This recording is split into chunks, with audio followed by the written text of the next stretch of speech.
ഭൂപതിവ് നിയമ ഭേദഗതിയുടെ അടിസ്ഥാനത്തിൽ പട്ടയഭൂമിയിലെ നിർമ്മാണ നിരോധനം നീക്കാൻ മന്ത്രിസഭാ യോഗം തീരുമാനമെടുത്ത് സർക്കാർ ഉത്തരവിറക്കിയെങ്കിലും അപേക്ഷകർക്ക് ഇതിന്റെ പ്രയോജനം ലഭിക്കാൻ ഇനിയും കാത്തിരിക്കേണ്ടി വരുമെന്നാണ് സൂചനകൾ.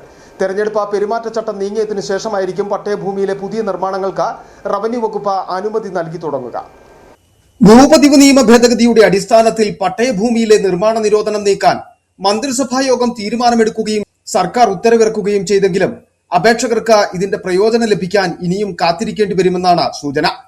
മന്ത്രിസഭയുടെ കാലാവധി അവസാനിക്കാൻ ദിവസങ്ങൾ മാത്രം ബാക്കിയുള്ളപ്പോഴാണ് ഭൂപതിവ് നിയമ ഭേദഗതിയിലെ രണ്ടാമത്തെ ചട്ടം സർക്കാർ അംഗീകരിച്ചത്. തെരഞ്ഞെടുപ്പ് വിജ്ഞാപനം വന്ന അതേ ദിവസമാണ് ഇത് സംബന്ധിച്ച് സർക്കാർ വിജ്ഞാപനം ഇറങ്ങിയത്. തെരഞ്ഞെടുപ്പ് പെരുമാറ്റച്ചട്ടം നിലവിൽ വന്നതിനാൽ ഈ ചട്ടപ്രകാരം പട്ടയഭൂമിയിൽ പുതിയ നിർമ്മാണങ്ങൾക്ക് അനുമതി നൽകാൻ റവന്യൂ വകുപ്പിന് സാധിക്കില്ല. മെയ് 4-ന് തെരഞ്ഞെടുപ്പ് ഫലം വന്നതിനു ശേഷം തെരഞ്ഞെടുപ്പ് പെരുമാറ്റച്ചട്ടവും പിൻവലിച്ചതിനു ശേഷമാകും പട്ടയഭൂമിയിലെ നിർമ്മാണങ്ങൾക്ക് അനുമതി നൽകി തുടങ്ങുക. പുതിയ നിർമ്മാണങ്ങൾക്ക് അനുമതി തേടി എവിടെയാണ് അപേക്ഷ നൽകേണ്ടത് എന്നതിൽ പോലും വ്യക്തത വന്നിട്ടുമില്ല. ഇക്കാര്യങ്ങളിൽ തീരുമാനമെടുക്കേണ്ട ഉന്നത ഉദ്യോഗസ്ഥർ മറ്റു സംസ്ഥാനങ്ങളിലെ തെരഞ്ഞെടുപ്പ് ചുമതലകളിലാണ്. പട്ടയഭൂമിയിൽ 5000 ചതുരശ്ര അടി വരെ വിസ്തീർണമുള്ള നിർമ്മാണ പ്രവർത്തനങ്ങൾക്ക് സൗജന്യമായി നടത്താമെന്നാണ് സർക്കാർ ഉത്തരവിലുള്ളത്.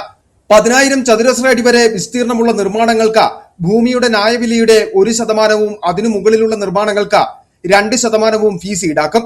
നിർമ്മാണങ്ങളില്ലാതെ പട്ടയഭൂമി വാണിജ്യ ആവശ്യങ്ങൾക്ക് ഉപയോഗിക്കുന്നതിന് 5% ഫീസ് ഈടാക്കാനാണ് നിർദ്ദേശം. എന്നാൽ UDF അധികാരത്തിലെത്തിയാൽ ഫീസും മറ്റ് നടപടിക്രമങ്ങളുമില്ലാതെ പട്ടയഭൂമിയിൽ എല്ലാത്തരം നിർമ്മാണങ്ങൾക്കും അനുമതി നൽകുമെന്നാണ് പ്രതിപക്ഷ നേതാവ് ഉൾപ്പെടെയുള്ളവരുടെ വാഗ്ദാനം.